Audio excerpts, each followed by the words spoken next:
Good evening, everyone. I'm Governor Kathy Hochul reporting from the Erie County Operations Center in Chickawaga, New York. I've had an opportunity to survey some of the damage that has occurred all the way from Rochester, Batavia to the suburbs of Buffalo as well as the city itself, and it is devastating. It is going to a war zone, and the vehicles along the sides of the roads are shocking. It's not just small vehicles, it is literally snowplows. It is major sized recovery vehicles and utility vehicles and tow trucks. So we have a real challenge right now where we have roads blocked.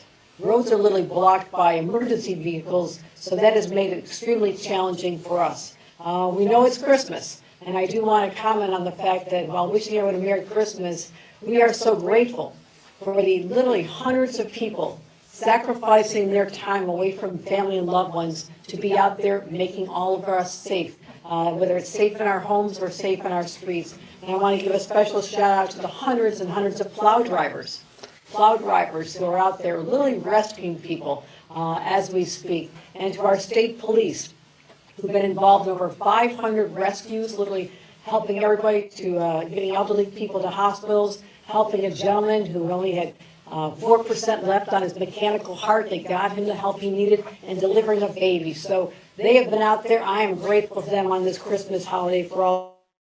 We talk about the scale of this storm. Those people of my age talk often about the blizzard of 77. That was always the reference. Well, it's not as bad as the blizzard of 7. Today I'm here to say that is now in the history books. We have surpassed the scale of that storm in its intensity, the longevity, the ferocity of the winds. So we now have what we talk about not just today but for generations, the blizzard of 22. Now that is not a source of pride. As Buffaloians, we know how to get through it, but we're still in the throes of this very dangerous, life-threatening situation. Just because people might see the sky a little bit today, those storms, the wind, the velocity, the volume, it's coming back. It's going to come back tonight. So the number one message I want reinforced by the people with me here today, including Steve Nigrelli, the superintendent of New York State Police, is that you need to stay off the roads. We've been begging, we've been asking, and the vast majority of you have, and I'm so grateful for that. But those of you who violate the driving bans, you may think you can go to the store for that six-pack, but you are endangering other people. And it's frustrating because our state and county plows have been out there nonstop, giving up time and putting themselves in danger, driving through blinding snowstorms to clear the roads.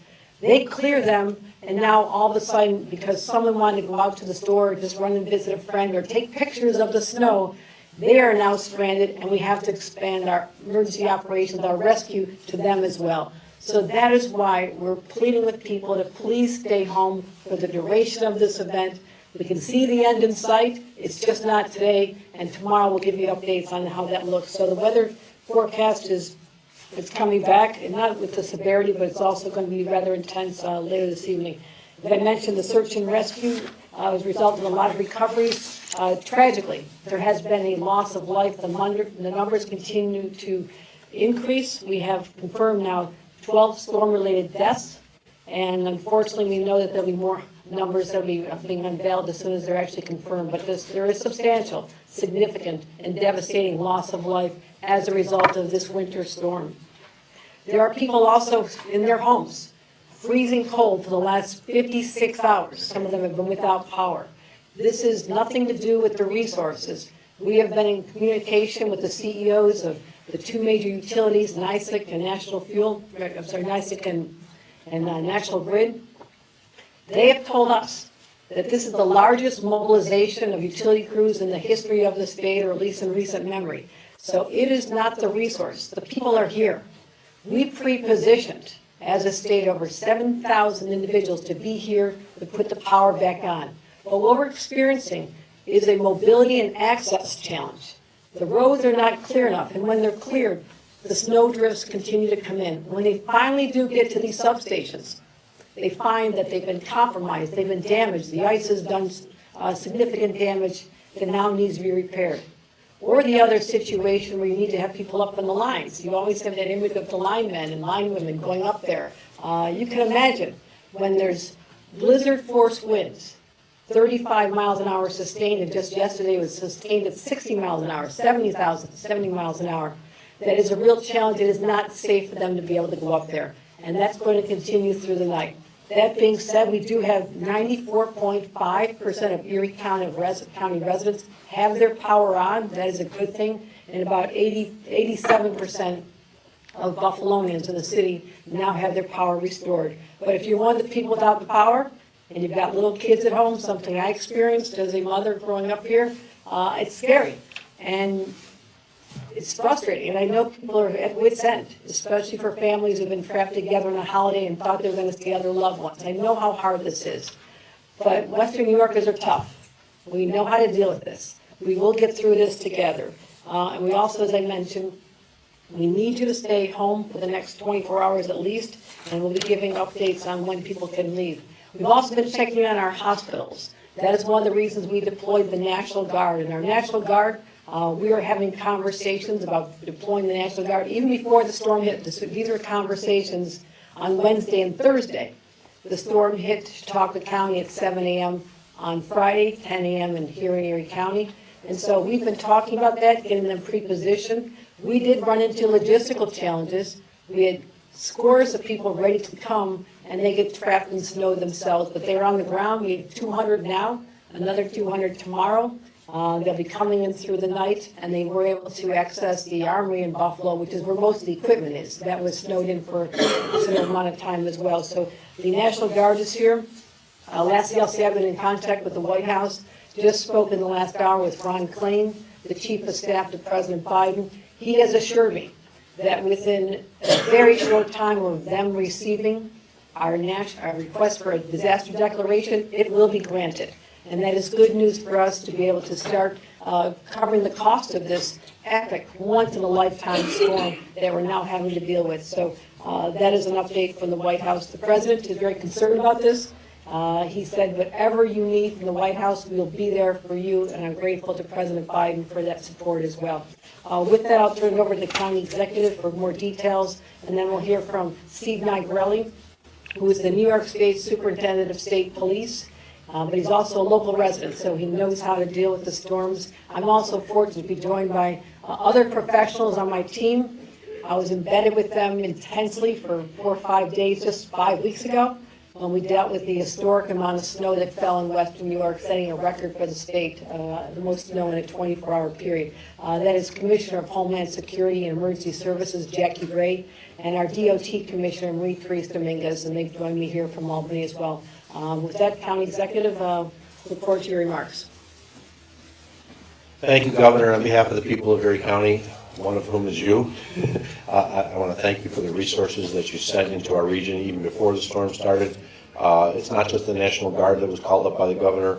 We have resources from New York State Office of Emergency Management, New York State Fire, New York State Police, New York State DEC Police, New York State Park Police, of course, the additional troops that were brought in from the DOT. It was not a lack of having resources available. It was a storm that unfortunately prevented us from doing anything. As I noted earlier, in the first time in the history of the Buffalo Fire Department, the Buffalo Fire historian said they could not respond to calls because it was so bad. For those of you who don't understand what it was like, think about looking just a few feet in front of you at a sheet of white for more than 24 hours in a row. That's what it was like outside in the worst conditions. It was continual blizzard and whiteouts such that no one could see where they were going. Nobody had any idea what was happening unless you were just happened to be in the one location. The conditions are still very rough across the county, and unfortunately, as we note, and as the governor noted, we are expecting additional snow to come back into the city of Buffalo metro region in the next 24 hours. There is the weather forecast, which was updated to us by the National Weather Services at 3 o'clock, noted that there will be about 2 inches of snow that will fall by 7 p.m. tomorrow in the city of Buffalo, but another 3 to 4 by Tuesday at 7 a.m. And in some of the lower lying areas in the metro region, the cities of Lackawanna, Hamburg, Evans, Orchard Park, they may actually see another foot of snow as a result of this ban, which is not dropping snow at tremendous rates, but it is just moving very slowly. And unfortunately, it is adding to the problems that we're dealing with, including the gusting winds are expected to continue, at least 35 miles per hour gusty winds, which of course creates blizzard-like conditions. The official blizzard is over with, but that doesn't mean it is okay out there. It is still a life-threatening lake effect storm where the snow is falling, and in the areas that have the significant snow, even if the snow's not falling, you still see blizzard conditions just because of the blowing snow.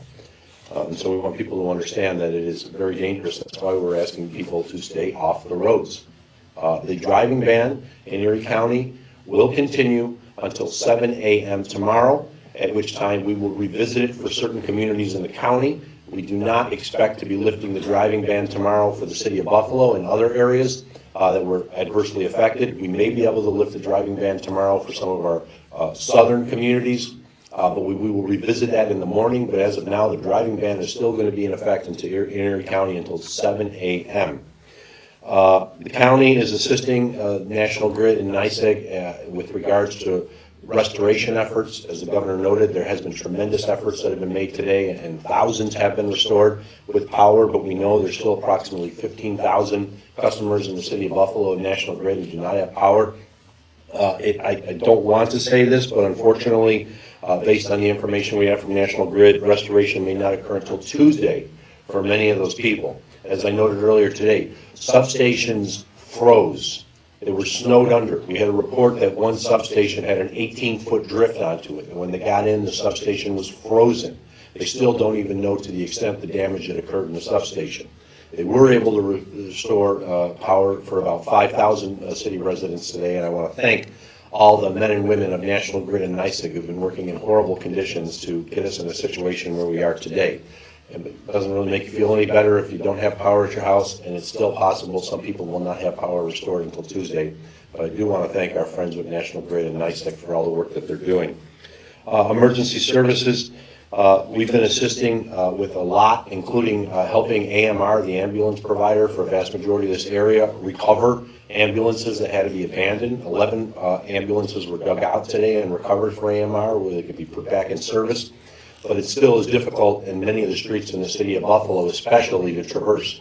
We do believe that in the towns of Amherst, Tonawanda, Clarence, that there is at least on the major routes a one lane, 2 lanes on some of them. But when you're hearing about Transit Road having 1 lane, it is one serpentine lane over a highway that generally has 2 lanes going north, 2 lanes going south, and a turning lane. And it's basically like a snake going along. Same was reported to me earlier today by Supervisor Patrick Casilio of Clarence that they had 1 lane on Main Street and 1 lane on Sheridan. This is not for the average person to drive. This is for emergency personnel to get through the community. And then, of course, neighborhoods have not been touched. We understand that. The problem is you can't push the snow. It is too thick. It is too heavy. We have drifts of 7 or 8 feet on some streets, and we have to come in with high lifts. I can actually hear a high lift working here right now.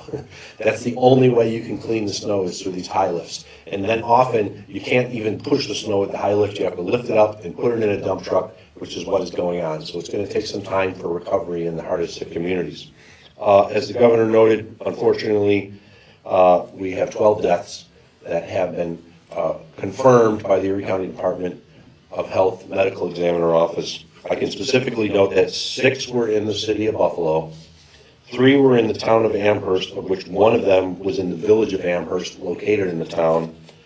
3 were in the town of Cheektowaga, of which 1 of them was in the village of Depew in the town of Cheektowaga.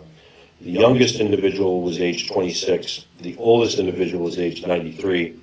And unfortunately, we do believe, based on reports we're getting from the field, we are going to get a number, hopefully not a significant number, but a number of additionally confirmed deaths in the next 6 hours because of bodies that have been found but have not yet been transported to hospital for identification and confirmation of death. So to all who've lost a loved one, and some of those folks may not even know it yet, just you have our deepest condolences. This has just been a horrible, the worst type of storm you can imagine. And you have my deepest condolences on behalf of the people of Erie County for the loss of a loved one on Christmas Day. This is a storm we will never forget. It is a storm for the record books, but it doesn't make anyone feel better if they've lost a loved one as a result of this storm. So please hug your family, give them a kiss, and know that we're not out of the woods yet. We still have more work to do. And we really, really need people to stay off the street because it is impeding our efforts, not just to clear roads, but to do emergency response. And with that, I'd like to turn it over to Superintendent Stephen Negrelli of the New York State Police to talk more about that. Thank you, Governor and County Executive. I stand before you humbled that I get to represent the first responders today, the men and women who for the last several days have been on working through this blizzard-like conditions. Many who have been on duty, sleeping on their off time at stations and firehouses and salt barns. Many who haven't gone home or seen their loved ones since Friday morning. But you ask them, it may say December 25th on their calendar, but today's a work day. We say that with pride because we are here to serve the community. And that's what we are. Because I'll ask you this rhetorically. If not us, then who would be on patrol? Who would be responding to these recoveries? Who would be serving the community? Now it takes a partnership, a true team effort from every aspect of state government, from our National Guard, our partners in Office of Emergency Management and State Fire, who've been really the underdog here, the unsung hero. State Fire, unbelievable recoveries. They've been transporting people in need of medical emergencies throughout the county. So for our friends in State Fire, job well done. For our partners in Buffalo Police and Buffalo Fire, we can't go this alone. But truly, it's one team. But I will caution the public, as the governor and the county executive said, some of these roads may just start becoming passable with one lane. But the roadways are peppered with abandoned vehicles and tractor trailers and even plows. So while we are out there working with our plow service and tow, we're trying to remove those vehicles from the roadway.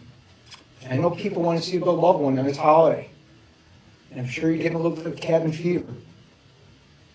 Please, you're only going to inhibit our efforts. Every step forward in clearing the roadways, you, by going on the road, slowing the progress, getting stuck, is just delaying our ability to reopen Western New York. So I know we call it the city of good neighbors, and there's a lot of things to be proud of. I'm proud of you, those who choose to stay at home. Be with your family. Be safe. On behalf of everybody in the first responder community, the hundreds and hundreds that have been here in Western New York, it's our honor to serve you. But please, serve us by staying at home. If not, I've just directed the New York State Troopers to begin traffic enforcement for people who choose not to stay off the roadways. This is a driving ban. If you're out on the roadway, you will be ticketed. We choose on this Christmas not to ticket people. We choose and wish that you'd stay home. So please, stay home. Be a good neighbor. Thank you.